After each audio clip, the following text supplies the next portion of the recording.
Welcome to First Dates and Soulmates. The romance podcast believes that all that's standing between you and your happy ever after is being stuck in an elevator. I'm your host, Nikki McKnight. And I'm Meg Casewell. And on today's episode, we are talking about the Netflix Millennial rom-com, Set It Up. Meg, what are your thoughts on this film? I loved this film. Had you seen it before? No, I'd never seen it. I think you mentioned it in a previous episode, and then when we were trying to figure out what movie to watch for the next month, I was like, what about that one you just told me was awesome? And I love when people fight about tropes. I don't know if we've talked about this. I love where she's like, we'll just Cyrano them. We'll just Cyrano them. And he doesn't know what it means. Yeah. And then he's finally like, this isn't a Cyrano, this is a parent trap. Like, Yeah. I love that. I love their parent trapping their bosses. There you go. That's the summary in the pop culture references. I love that so much. All right. So Set It Up, for those of you who have not seen it, it is a 2018 Netflix romantic comedy film starring two of the most fucking charming individuals currently working in Hollywood, Zoe Deutsch and Glenn Powell. They are so likable. Oh my gosh. Oh my God. I could go on for hours. I will come back. And they are two overworked assistants in New York City. Zoe Deutsch plays Harper, who works for Kirsten, played by Lucy Liu, who is a sports reporter. And Harper's big dream is she wants to write for Kirsten's site. She wants to be a writer. She's currently working as her assistant. Glenn Powell plays Charlie, who works for Rick Otis, played by so beautiful Tay Diggs, who is a complete dick in this movie. And he's kind of like a VC investor type. And their bosses overwork them so much. They're very demanding. And all these two want is to get some goddamn free time. So they have their own little meet cute, which I'm sure we'll get into. And they decide we should set up our bosses with each other because while they are together, we will have free time. And romantic chaos ensues. I fucking love this film. It is so cute. So well executed. Yes. I love it so much. Like the premise of it is clear, but then the execution of it is perfect. The way that they sort of both have alternative partners that are failing them in some way and they become friends first. And you and I have talked a lot about like friends to lovers, not my favorite trope, but when it's done well, it makes them friends to lovers where they're like, we're friends, but we can't explore anything more because it might ruin friendship. And then they don't take the risk is very different than this, which is we are getting to know each other. We are collaborating on some sort of activity together. And we realize that we like each other because of all the things that we're doing together. Is so satisfying. It is so satisfying. So I said that this was a millennial rom-com. And this is where the production side of my brain loves. So I call this a millennial rom-com, not only because the characters are millennials. They're like 25 and 26, I believe. So, early on in their careers, young folks, this is kind of their first job post-career. And they're trying to figure out like, I really should have a more glamorous career by now instead of just being an assistant. So there is that aspect of these folks are millennials. And as a millennial, this whole thing of like, I have a job that I don't love. I thought I'd be somewhere else in my life right now is very real. But also like if we... And I would also say like that's technically new adult also is that time period between 18 and 26 is what is new adult. It's that feeling of there's so much available to me. I don't know what choice I should make. How do I make these decisions? That transition point feels very on point here, but they're also very mature new adults. Yeah. The other, and I don't think I've talked about it on this show before, but there is this kind of prevailing film theory or kind of discussion in film scholarship about rom-coms are the middle class of the film world, and it is disappearing. So Set It Up, when it came out in 2018, was a bit of a surprise to most folks because rom-coms were not really getting made that much. So this middle class metaphor is this idea that you're either a big Marvel Cinematic Universe, huge blockbuster movie that needs to make hundreds of millions of dollars immediately, or you're a very small budget indie film, right? Like films like How to Lose a Guy in 10 Days, Failure to Launch, like that early aughts rom-coms had not really been made for quite some time. And if they were being made, they weren't getting theatrical releases. They were going direct to things like Hallmark. So lower budget, lower quality. We weren't really getting like star-powered medium to large budget rom-coms. They just weren't being made anymore. And if we look back at the late 90s, even into like the later 80s era of rom-coms, you have things like When Harry Met Sally, which to me is still one of my favorite films of all time. You have The Sleepless in Seattle, basically, You've Got Mail, anything Meg Ryan and Tom Hanks did in that era. So yeah, any of those Nora Ephron movies. exactly. Yeah. So Set It Up was definitely a surprise in terms of its release and its popularity, because immediately people were like, oh my God, we haven't seen a film like this in a really long time. And as much as Netflix is a streaming service, it still had kind of the impact of a theatrical release, even though it was quote unquote direct to Netflix, which still is a little bit more above direct to TV or direct to video. So it was really nice when it sees that, because it was a genre that was disappearing. And it still really, I would say, has not come back very much. Set It Up was kind of like this iceberg in the middle of things, and people have tried, but it's been more things like the After series. It's been the Kissing Booth series. It hasn't really been what I would call like a true romantic comedy. They are still pretty rare in terms of film and TV production. So this, the writer of the show, Katie Silverman, who has written on Brooklyn Nine-Nine, she's written on Kimmy Schmidt and many other things. She powerhouse writer.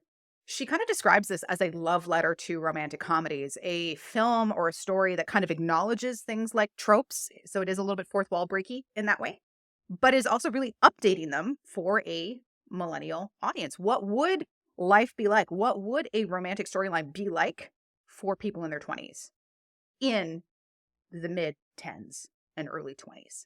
So when we look at it in a historical context, thank you for coming to my film lecture. I love this. I find this completely fascinating, because for me, it just hits on fucking every level.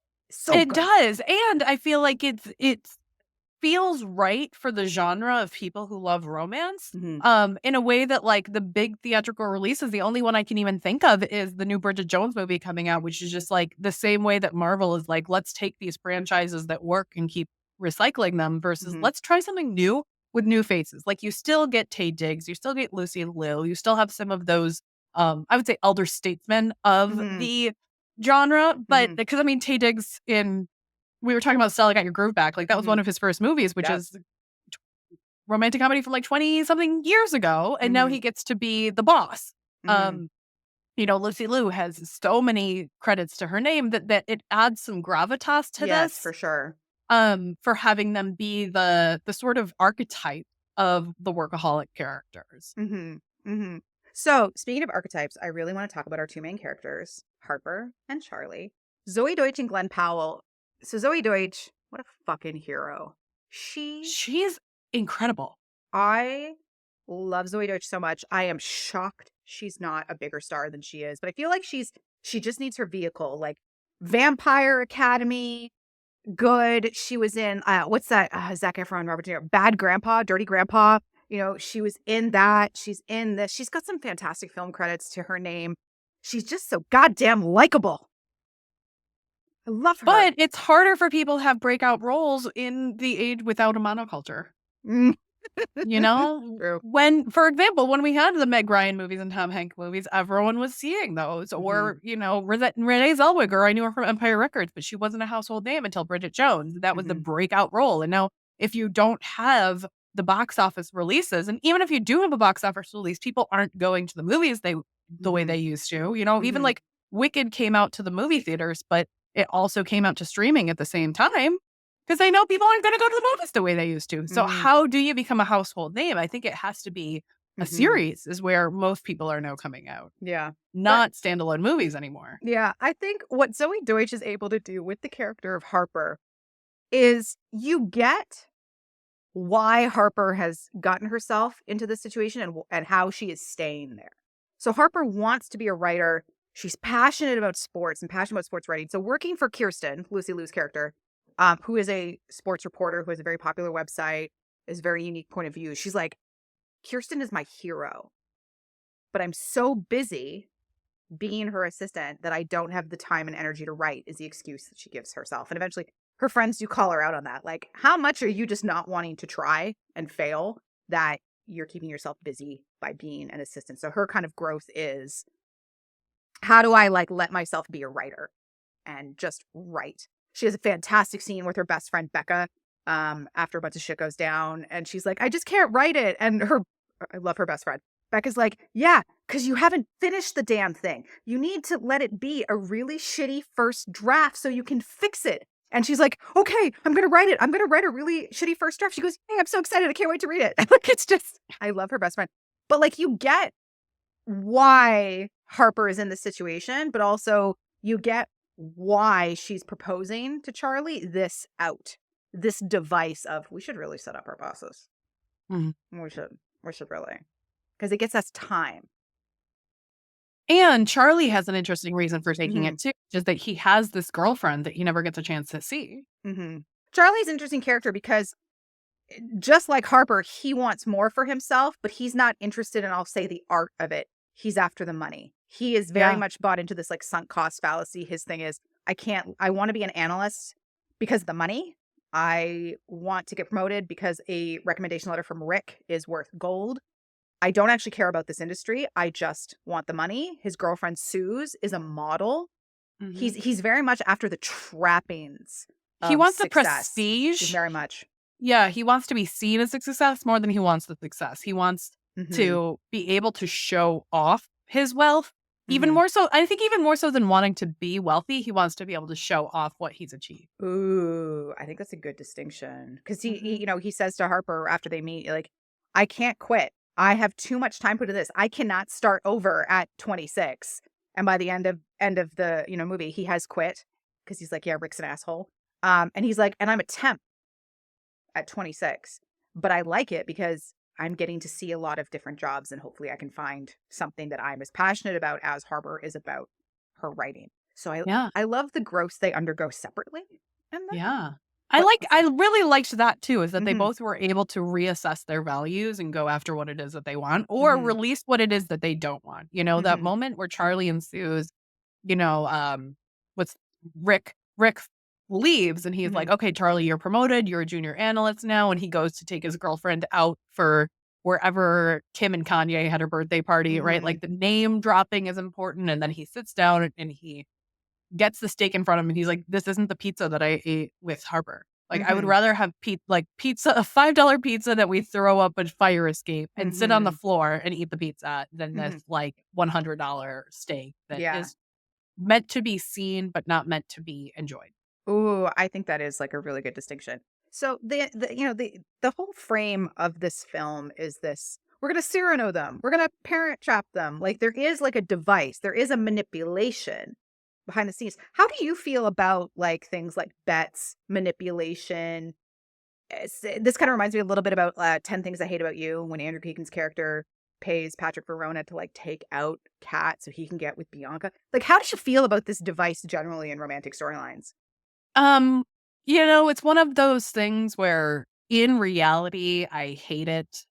But as a device for storytelling, I'm like, oh yeah, they're going to find out what's going to happen. What are the ramifications? This is a terrible decision and there are going to be consequences and I need to watch them fail. And there's something really satisfying about the setup of it.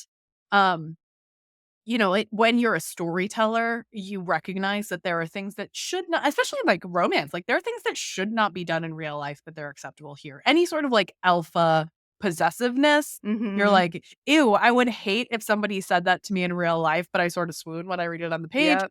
I think this falls into that category of this is a fantasy where we're gonna go on the ride with them if it's a well executed story, and we're gonna expect some sort of fallout for this. And it happens when Harper goes to Kirsten. She goes to her boss and she's like, don't marry him. This has all been a parent trap situation. And Kirsten automatically says, like, you're fired.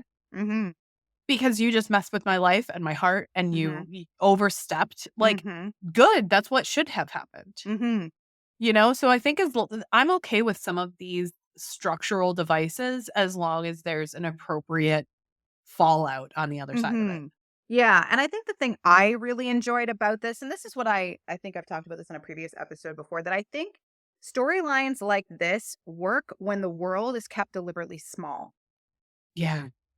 This is not Harper and Charlie manipulating their bosses to get a promotion specifically, right? It's not so that they can win something. It's not so like their bosses will like have an accident and become poor and they shall rise above. No, what they are seeking is free time. That's Because it. the establishing exposition, the ordinary world scene, you feel for both of them Oh, so yeah. much, where it's midnight and Harper's the only one left in the office and she's being told, like, wake me up in a couple hours, but also, like, don't do it in a mean way. No alarms, just, like, make the music Sing gradually a lullaby louder. to me. Here's my pedometer. Make sure this is at 10,000 steps by the time my trainer gets here. So, Kirsten is definitely painted as nicer than Rick, because Rick is definitely a violent, why didn't you order me food? You told me not to order you food. Of course I want food, and throwing shit around and making Charlie do his son's science for homework.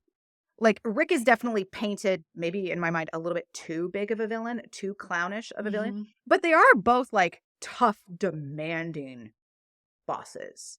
And I think also it kind of has to be that way. Like, Yeah. I think that you can have a woman boss alpha character. She has to be softer. Mm, Like, you can get away with the male boss being much more aggressive, much more toxic. They specifically chose, like, a woman in a male-dominated career who has to behave a particular way, mhm, and she is constantly being put down for that. And then they put Rick in a very masculine space where he's excelling, and he has to be a dick to be successful. mhm, Or he has been. Maybe he doesn't have to be, but he has been a dick to be successful, and that behavior is rewarded. mhm. But then at the end, and I mean, this is pretty typical, he goes back to his ex-wife and Kirsten's alone. And I'm like, oh, why couldn't Kirsten have had a happy ending too? I don't want Rick to have the happy ending. I want Kirsten to have Mhm. the happy ending. But Yeah. it's usually the older woman who is working a workaholic and maybe she doesn't end up with somebody. And oh, come Yeah. It's on. very Devil Wears Prada, like Miranda Priestley Yes. vibes is definitely what I got. Not as, I'll say, hard as Miranda was as a character, but Kirsten is still, she is demanding, but you see moments of her like mentoring a younger Dartmouth grad. You do see her, going to things like baby showers and birthday parties, even as she says like that, I hate going to these things. All they want to do is talk about weddings and babies. Then when she does actually get engaged, she's like, there's so much to talk about now. I get attention. Um, Uh-huh. but I do, again, like this device of their world is kept small. The stakes are not so big that the manipulation is bad. Because really, yes, there should be a coming of uppance. There should be a comeuppance. There should be consequences. I'm not going to say punishment, but there should be consequences for what they've done. And that does happen, especially for Harper, because she respects Kirsten too much to let her go through with a marriage that she knows where Rick is still involved with his ex-wife. She's like, I'm not going to let Kirsten do that. We've manipulated her into this. In some ways, I think Harper might be a little bit too hard on them, because all they did was put them together. Yeah. They made the decision to get married. It's not like they set them up too much. Like, again, there are consequences, but like the consequences are not um out of proportion, I would say. Like, it seems Yeah. very reasonable that, it's not like you're blackballed and you're blacklisted. This is like, no, okay, you interfered in my personal life. I don't trust you anymore. You're fired. Makes total sense. But again, the world is kept small, which makes it And more believable and more relatable, I feel. I think it's also a smart storytelling choice that that Harper is fired and Charlie quits. I did like that too, because Charlie didn't Mhm. want to leave his job. So him actually saying, ooh, you know what? Harper Charlie was didn't right. have an alternative career and Hmm. Harper did. So for Hmm. Harper to be fired for her integrity. Hmm. And that's the other thing. Is Harper did the right thing and she got fired. Charlie did the wrong thing and he had to resolve that within himself. Hmm. I loved that moment where Charlie texts Harper and is like, "Meet me at the airport. We've got to fix this." And Harper doesn't go. Hmm. Because it's not her job anymore. She Hmm. doesn't have to fix it because she already was in integrity with herself and Hmm. Charlie was the one in the wrong. So he Hmm. had to go solve the problem and he had to take that main character energy of quitting even when he didn't have a fallback plan. Yeah. So I love that you brought this up, because one of the things I think this film does so well is it does present tropes, but it fucking plays with them in the Yes, greatest it of ways, subverts right? so much of it. Right? Like, there is the meet cute when Harper and Charlie first meet over the takeout, and like the mac and cheese and the sandwich, like that's there. It's when they engineer the meet cute between Kirsten and Rick in the elevator with the claustrophobic delivery man. It's I love that scene. getting them on the kiss And cam. It's the grand gesture at the end where Charlie runs to the airport and is like, Kirsten, don't marry him. He's a dick. Big thing. So all of those things, you put them in like, oh yeah, of course these all work. But then you look at like the instances surrounding it, and it makes me laugh hysterically. So like that big grand gesture at the end when Charlie is like, because he and Harper have had a falling out, because Harper's like, I heard Rick having phone sex with his ex-wife. I can't let Kirsten marry him. And Charlie's like, no, like we're almost there. Like I've been promoted. Like you're going to get opportunities. Let's just stay the course. And she's like, I can't. So they have a falling out because she's like, you're an asshole. You're not who I thought you were. I cannot be in integrity with this. And then Charlie does realize, fuck, yes, okay, this is bad. And he's like, he leaves Sue's at that very fancy steakhouse. He goes, here, buy what you want. No, actually, no, never mind. This is expensive. I don't need to pay for your dinner. And he takes his credit card back. I'm not your boyfriend anymore. Yeah. And then he's like, I have to get to the airport. Oh, wait. No, their flight doesn't leave for another 4 hours. Oh, okay. Yeah. No, this is fine. And then it calls back to this idea of like, I overdicked around. And he's like, oh my God, now I am ready. Right? Because that whole grand gesture, we talked about this with Meet Me Next Christmas. It has to involve like a running and a deadline. We're like, why didn't the bitch just leave earlier? That's what they're making fun of in this moment where Charlie's like, I got to do the airport. Oh no, I got so much time. Their flight doesn't leave for like 4 hours. So I guess I'll go kill time. And he kills too much time. And he does end up like running to the airport for this big, Kirsten, don't do it. Like, it's so great how Katie Silverman wrote this to just give you the tropes, but then play on how ridiculous they really are. Right. And then he gets to the airport and he's like, don't marry him. And everyone assumes that he's interested in Kirsten. Yeah. And he's like, no, that's not what this is. You know? It's not me. He's just an asshole. You deserve better than that guy. That doesn't mean you should be with me. It means you deserve better than that guy. And then that guy gets his and she doesn't. But, I think that that's such an interesting way to play it too, is that it's the assistant who's fixing things for them versus going to get his own. He goes and he solves the problem before he goes and finds Harper. And he doesn't even go to, I was annoyed by this. This is maybe my biggest issue with it, is he doesn't go to find Harper. He's waiting outside because Kirsten told him to wait outside. Yeah, and I'm waiting for Harper. Yeah, and we don't really get an idea of what the time lapse is between when he goes to the airport to tell Kirsten what's going on with Rick versus when Harper goes to the office to collect her last things and Kirsten's like, please come back and work for me. And she's like, I can't be your assistant anymore. I need to be a writer. And she's like, great, let's look over this piece you've been working on. And when she leaves, Charlie's there. And she's like, why are you here? Kirsten called me. Oh, she Cyrano / parent trapped us. Like, I like that coming back, but because you don't get an idea of how much time has passed, because by that time, Charlie has a temp job. And the way he talks about it, it sounds like he's already had a couple jobs. So it's not the next day after the airport scene. It's likely a couple of days, if not a week or so, because also Charlie is at home after the airport scene, after he's quit, and there's a knock on the door and it's Rick. And it's Rick saying, hey, I really want to get my ex-wife back, but I don't know anything about her. I don't know her favorite color. I don't know her favorite foods, all the things that you called me on about I not knowing about Kirsten. Can you help me? And Charlie's like, yeah, I got a spreadsheet somewhere. I'll send it over to you and then go away. So that all happens. Plus he gets a temp job. So it's at least a week. Yeah, I was really disappointed by that. Yeah, I think he should have gone from the airport.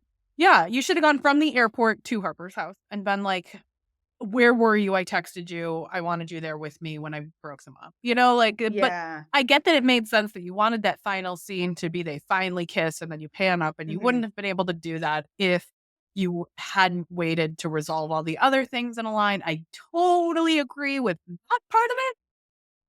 But and they did leave me wondering, Charlie. I wish that she had gone home from her job and he'd been standing in the hallway instead of outside their office. I was also, or he was just waiting for her because he knew that she needed to come back and pick up her stuff or whatever, but not that she'd been parent trapped back into it. Yeah. Or an alternative situation I could see is like after Charlie goes to the airport, big denouement, Kirsten, don't marry Rick. He's an asshole. Then he does another kind of like slow motion, quick run to Harper's apartment, thinking it's going to be a big moment. And Becca answers her. She goes, she's not here. Yeah. And it's like, oh, instant deflation. And right, because she's not. She's at the bar. Yeah. And then he waits and she just never shows up. So he ends up going home. Like, I did be like, I wanted Charlie to kind of keep on this. And I think it would have been funny if he had gone for what we think is going to be the big romantic, like maybe there's a fire escape at her apartment too, and he like climbs the fire escape a la Pretty Woman to be like, Harper, I'm sorry, you were right, kiss, swoon.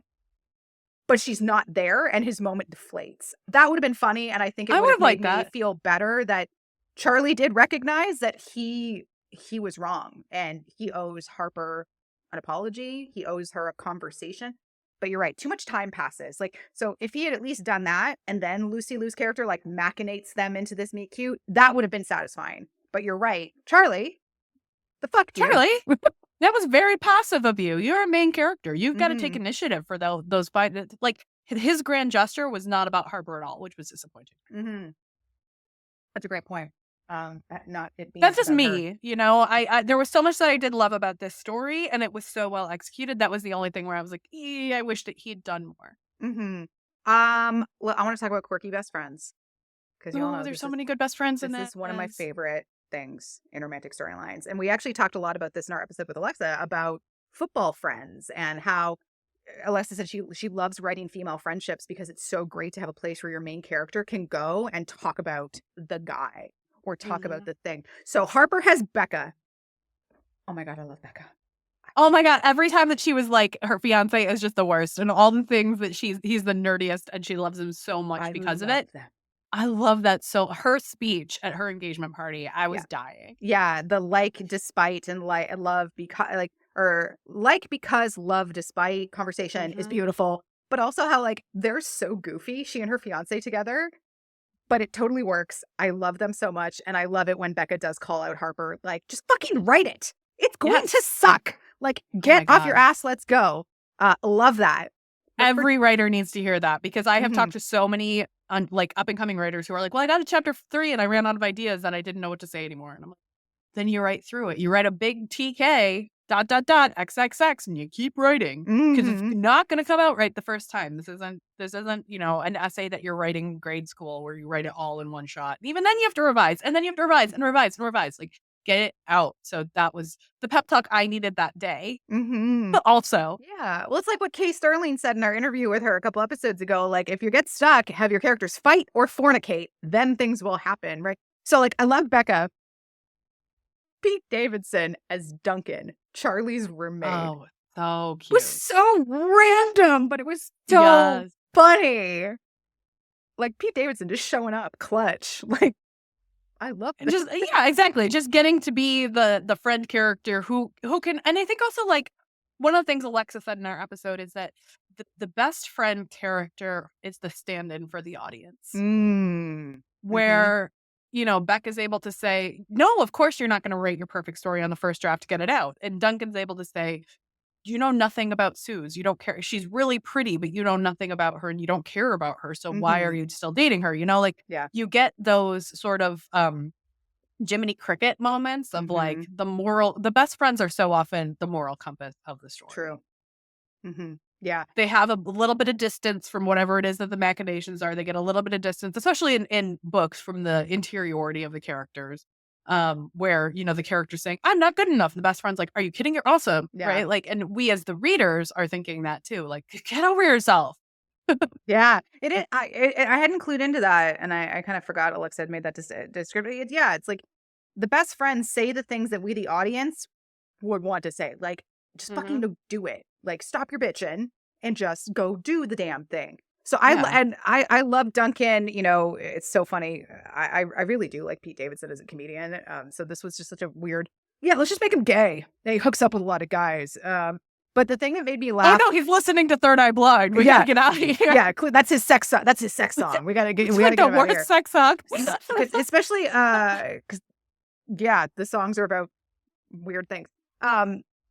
But the thing I really like about Duncan is, you know, it's Becca's engagement party coming up. Harper has been dating a guy that she refers to as Golf Guy, and part of her relationship with Charlie develops because Charlie kind of gives her hints or advice on how to interact with men on Tinder, like the salamander reference, which, you know, is what it is. Weird. Don't crush the salamander.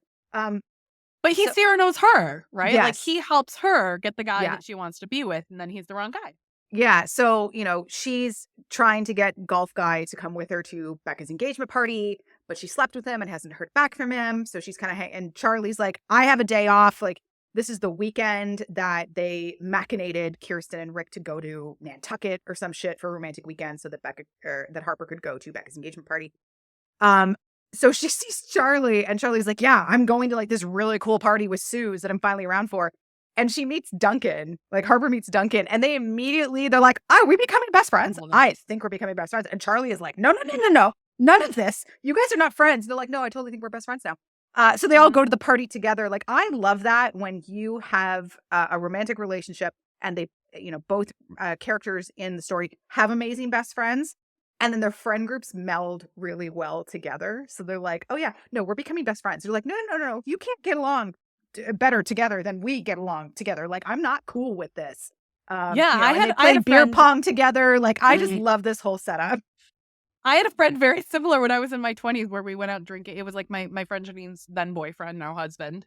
And we got along so well that we were like, we're going to be best friends. But how long do you think it takes to be best friends? Probably like, I don't know, 6 weeks. So we actually tracked it in a Google spreadsheet of how many times we saw each other to hit our 42 times until we were best friends. That's the nerdiest thing I've said in a while, isn't it? Oh my God. Like, I'm also just like, one, you had a spreadsheet. But two, of course I had a like, spreadsheet. why 6 weeks? Like, how? I don't know. We were drunk and we decided that you need 6 6 weeks weeks to be best friends, but he lived in Buffalo and I lived in Philadelphia. So we're like, well, we can't just hang out all the time. So we're going to track until we hit our 6 weeks. So it took us like 4 years to become best friends. Because like, it also wasn't 6 weeks calendar weeks. It was like 6 weeks of interactions. So like, we decided it was 42 dates basically until we became we had to have 42 friend dates. I love this. It's so random.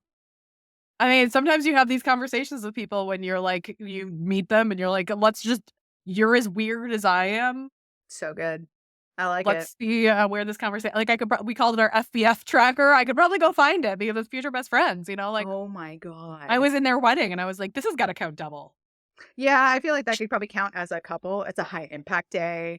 Right. It both, exactly. I was like standing up with them on the aisle. I feel like that's a 2-day or. Yeah. I feel it's a certain number of like future best friend points. Like, we go out for a meal. There's like a 1 point.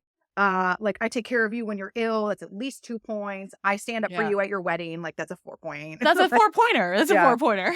Oh, wow. If only more friendships could be developed quantified. This way. Yeah. Speaking of he was in engineering school at the time before he went to law sense. school. Like, this gives you a definite idea of who I hang out with. This makes sense. Speaking of people becoming friends, one of the many things I think this movie does really well is Harper and Charlie's evolution of a friendship. To me, feels so believable. So natural. Right? Like, they meet in their office building. They have no idea who each other is. It's this random. They're actually a little bit frenemies at first, where it's like, I'm going to take your dinner.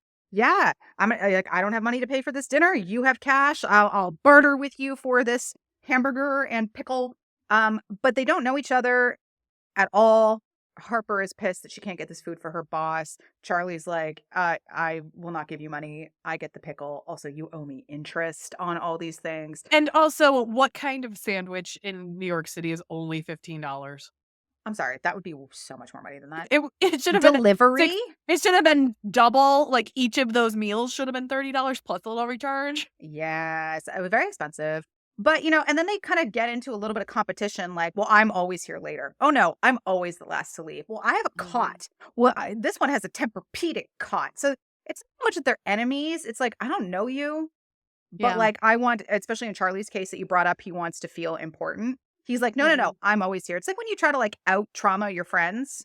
I'm so tired. I only slept 6 hours. Well, I only slept 3 hours. Well, I've had 6 cups of coffee today. Well, I've had 9 cups of coffee. And I haven't eaten in 3 days. Like, it kind of becomes this like one-upmanship that when they actually kind of start sitting down and hanging out with each other, that undercurrent remains in a way that feels so believable for me. It's like, so believable. Friends. Even like when they go to the Yankees game. Yeah. And she's like in the Yankees gear and he's in a suit and they're making fun of each other for it. And then, he's like, well, guys like girls who like sports. And she's like, no, guys like girls who talk to them about the sports that they like. They don't want girls to actually like sports, right? Yeah. Like, there's always this little bit of tension between them of like, Charlie doesn't actually want Harper to like sports because Charlie doesn't like sports, but he thinks that, and so there's this like. Yeah, I'm not on the team. Why would I wear the jersey? Yeah. Who wears a suit to a baseball game? You Yeah. know, like their values are different in that way. Whereas like Harper is in it for the sport, versus Charlie's in it to be seen. Um, and that sort of conflict between them is always there as an undercurrent, but over time it softens because they're like, okay, now we're going to these parties together. We're both drunk and eating the pizza. I wanted them to kiss there, but I'm kind of glad they didn't. You Mm-hmm. know, like, but they spent more and more time together. And to an extent, this is a workplace romance, even though they're not working in the same office because they're working in the same building. And so Mm-hmm. often the reason that workplace romances work is because of the forced proximity. Mm-hmm. And then once Kirsten and Rick get engaged, then they have to start working together on the wedding planning and the elopement and all these other pieces. And so they're forced even closer together in that fishbowl environment, you know? So it Mm-hmm. works so well because they start as complete strangers and then they sort of have this joint goal and then they have a collaborative project. And then there Mm-hmm. are these moments where, like, you know, they have to work on the science project and Harper Mm-hmm. comes and helps with that. And so each of these scenes builds them together, much the same way that, like, when we were watching Meet Me Last Christmas, it was Teddy and Layla. Layla.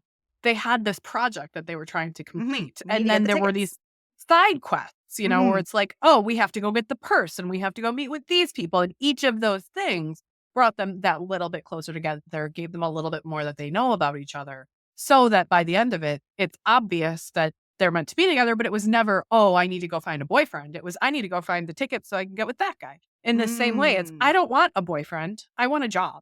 I don't want Mm-hmm. a boyfriend. I want my time back. I already have a girlfriend, you know? And we've talked a lot about these like storytelling tiers where like your A plot in this case is your careers. It's this idea of I want to be successful in my career and I'm being held back by my boss. The B plot is the simmering tension of you know, Harper and Charlie becoming friends. And then the C plot is actually the couple getting together, Kirsten and Rick. Mm-hmm. Right. And then you have your D plots, which is like the creepy guy who runs the Creepy elevator. Tim. And oh, so I love Dennis so much. And you know, the best friend getting engaged. And there's all these little D plot threads throughout it. But really at the core of it, this is a story about success and what does that mean to you? Mm-hmm.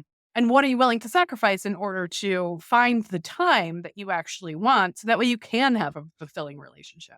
I and because the impetus for Charlie and Harper to do this is this concept of I want to get my time back so I can spend it with my hot model girlfriend, so I can be a writer, so I can do these things. That's when I find it becomes really interesting how their relationship evolves, right? It's at first like, here's my spreadsheet. Do you have a spreadsheet? You pick a restaurant, I'm gonna pick the restaurant. You know, you got to schedule her a bikini wax. Like there's like this like behind the scenes conversation going on. But how their relationship evolves is one when Golf Guy ghosts Harper and Charlie's like, I will go with you to Becca's engagement party. Mm-hmm. He's giving her his time. When Rick, in a fit of uncontrollable anger, destroys the lemon science project that Charlie's been working on for his son for so long, Harper's going to go out on a date with Golf Guy that night, and she kind of says, you know, goodnight to Charlie, and she sees the science project that's been destroyed, and she's like, you know what? I'm going to stay and I'm going to help you. I'm going to give you my time. And he's like, what Oh, about Golf Guy? Well, I don't want him to be my salamander. So their relationship starts to evolve and build because they are giving each other the thing that they have been fighting to give, and they give it so willingly and so easily, so that their progression, it just seems so natural. it does.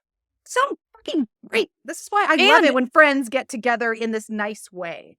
right. And the progression starts with we are going to meet in the workplace because that's where these conversations are happening. And Mhm. then it moves to we are going to meet outside of the workplace, but it will still be related to our primary goal of this parent trap. So we'll go, you know, the first machination is in the elevator. And then Mhm. the next one's at Yankee Stadium, but they're both Mhm. there to watch their bosses on the kiss cam. Mhm. And then they start to spend time together on their lunch break, but they're still at work. And then they start to spend time together outside of work. And that's the first time they go to one of their houses together is once they've had that sort of moving outside of that primary environment. Mhm. That's when the relationship really starts to expand beyond, oh, we're colleagues. Mhm. Now In the we're words of John friends. Mulaney, they moved to a secondary location, but it was a good one, not a scary, murdery one. That's why Uh, they need a money clip. Initial with a 50 on the outside saying toss it and go. Street smarts. So I want to talk about meet cutes. Because there are the obvious engineered ones. We're going to get them in an elevator. They literally refer to that. We need to give them a meet cute. And Charles like, what's a meet cute? It's like, oh, it's when people have like this thing and they meet and off they It's go. very self-referential to the romance genre, which I love. Yes, because you have them in the elevator, like engineering this whole thing with Creepy Tim, Titus Burgess, and what a wonderful cameo. Then they engineer a follow-up meet cute at Yankee Stadium to get them on the kiss cam, and it takes a couple times for the camera to like get on them and they finally kiss. Then it's they are like, they didn't ask for each other's number yet. You know, how do we do this? So then Harper and Charlie have to step in again and go, hey, so a guy who you were trapped in the elevator with, I guess he wants your number, but I told him we don't do that. And then Charlie says to Rick, oh, you know, the Kirsten? Yeah, I think Mark Cuban wants to invest with her. And again, Rick is like competitive. He's like, oh, Mark Cuban's interested. I should be interested. So they have their meet cutes. But Charlie and Harper have one over the food. Like this delivery thing. That is their meet cute. But it's done so subtly and minimally that for me, it wasn't until I reflected back on the movie the first time I watched this that like, oh, wow, that was their meet cute. Yeah. If you're looking at it kind of like third person narrator, I was like, meet cutes are all over the place. But again, this is what a natural meet cute would be. That's not a serendipity type deal. Like we reached across and there was a glove and I had one glove and she had the other glove. And clearly this gloves mean that we are meant to be together. It's not that, because that shit doesn't happen in real life. That doesn't happen. You really do meet because you both have this, you know, the delivery situation. And then these engineered ones do feel very tropey. Like it's so funny because I have literally written both of these scenes, Vicky.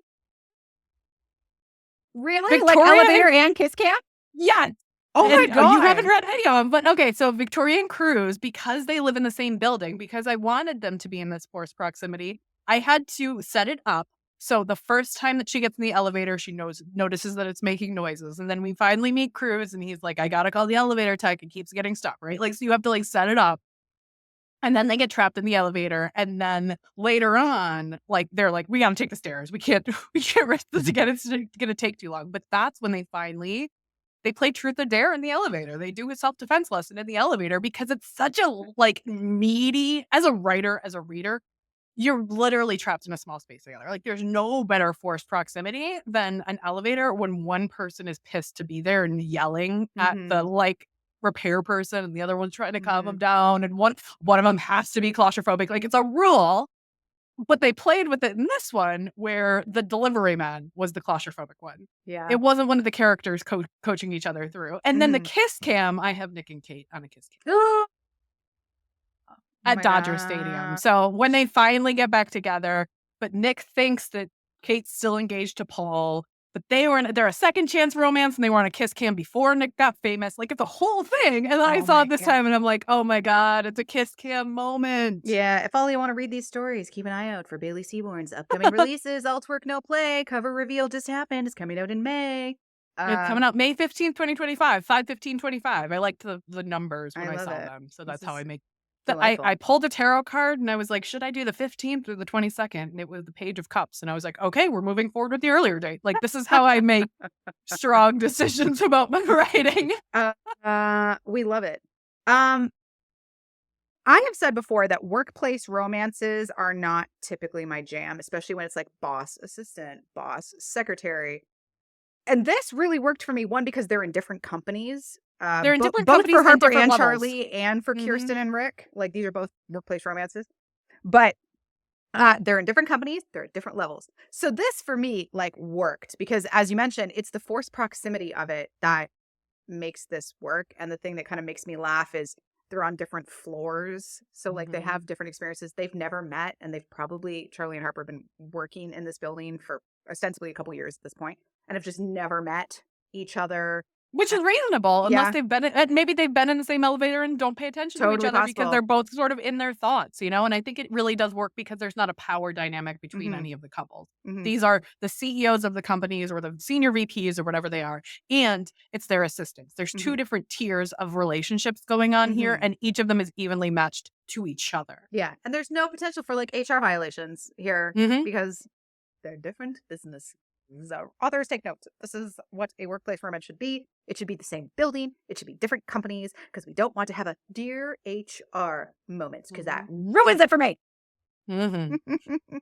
So, Nikki, what is it that you shipped the most about this? You were the one that was talking about this as one of your favorite releases, which is why I wanted to watch it. So what's the most shippable thing about this? It's got to be Glenn Powell and Zoe Deutsch. Like, they are the reason I've probably seen this movie at least a dozen times. This is definitely one of those movies that when I just want to have noise in the background or I want to have a movie on that I don't really have to pay a ton of attention to. I love that when I saw this, I only knew Glenn Powell from Scream Queens, where he was Chad Bradwell. And he was phenomenal in that. He absolutely a standout in the first season of Scream Queens. And now he's just like everywhere. You know, Top Gun Maverick, he was in Hitman, Twisters, and he is just fucking phenomenal in all of them. And I love Zoe Deutsch. So definitely what I ship is the actors, but also the characters they're playing, the chemistry that they have, and how freaking believable their entire story is. I absolutely could see this happening. So as much as it is a romantic trope, a romantic storyline that has to have a little bit of suspension of disbelief, I also fully believe that their storyline could happen in real life. So as a millennial experiencing a rom-com, I love this very much. 10 out of 10 would recommend. Meg, what do you ship the most about Set It Up? I was going to say how it's like a love letter to the genre, but we already talked about that so much. So I'm going to say I think my favorite thing is the best friends, is the roommates. And that like splash of cold water of the reality checks that sometimes we need, and the female friendships of, you see Harper and Becca just knowing each other so well. You see Harper being a little bit more conservative and Becca being more outlandish. And then sort of like when Becca meets her partner, she settles in a little bit and Harper feels left alone. You know, you see so many of these things. And then you see Duncan and Harper become friends. Like, I think that the friendships were C plots. They were backup secondary characters, maybe even tertiary characters, but they were so essential to the plot and they were utilized perfectly. You know, as a writer, there are some characters that are so powerful that I have to use them sparingly. I have to choose when to put Mallory Clark into a scene because she will chew every bit of scenery if I have her there and she's just hanging out. And I feel like these two were inserted at the exact right moments to have those moral compass of like, what are you doing with her when you don't know her? But not relying on them to move plot. Ooh, love that. We should all aspire to be as good of a best friend as Becca and Duncan. Love it. Especially if it involves what Duncan does at the end. When Rick comes to their apartment and he like launches like an orange Julius in his face. He's like, you don't work for him anymore, right? And then just like splashes him with a drink. It's so good. Slams it into Rick's chest. Like, there is intent behind that. Very delightful. Oh, and I'm also gonna say I do love Creepy Tim. Titus Burgess, man. What a cameo. Delightful. Especially he's another actor that chews the scenery and you have to really like, you have to figure out exactly where to use him. If you've seen Kimmy Schmidt, like, is it Titus Andromeda? Titus Andromeda is the character he plays. Yeah. Use sparingly, use specifically. Delightful. He's like a really strong spice that if you use it too much, it overpowers the entire meal. So you have to really like pick and choose when to use your chili peppers. Well, that is it for our discussion of Set It Up, a millennial rom-com for the ages. And before we jump into the question of what we are shipping this week, you know how you could really rise in your own career? It's by rating, reviewing, and subscribing to this podcast on Substack, Apple Podcasts, or Spotify, because that would just make us feel really nice.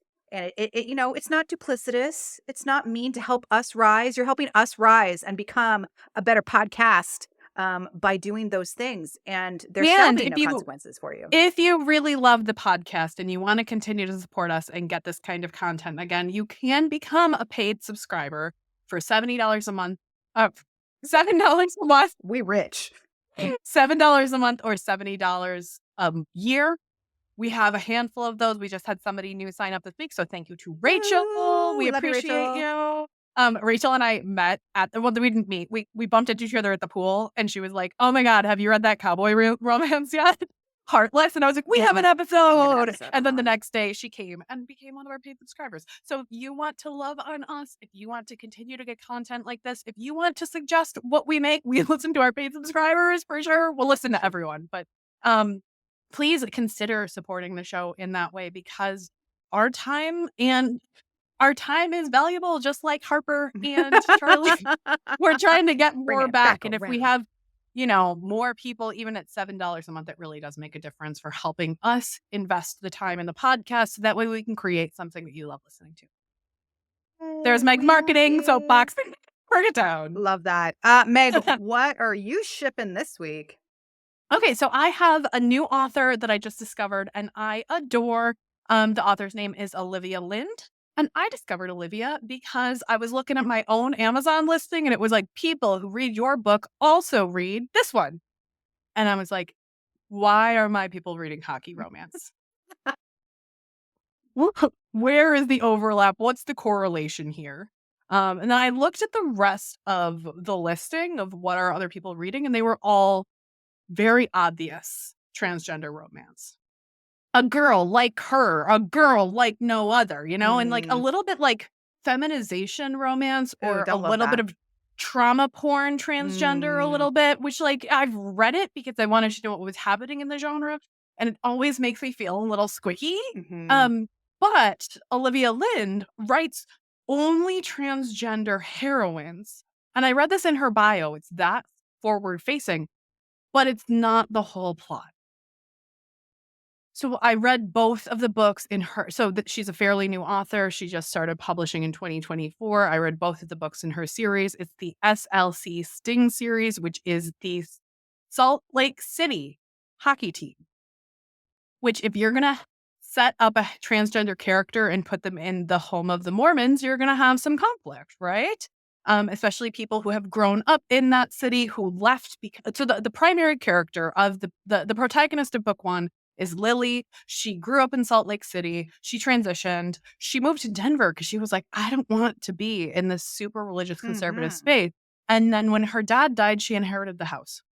And she had to move home and make some decisions about what to do with her dad's house. And then her neighbor just fell in love with her. And he is the goalie of the hockey team and she's the hockey team trainer. Yes. And so they have some of this workplace romance, which is very like, a little bit of power dynamics because he is a player and she's a trainer and he gets paid more. And there's some there.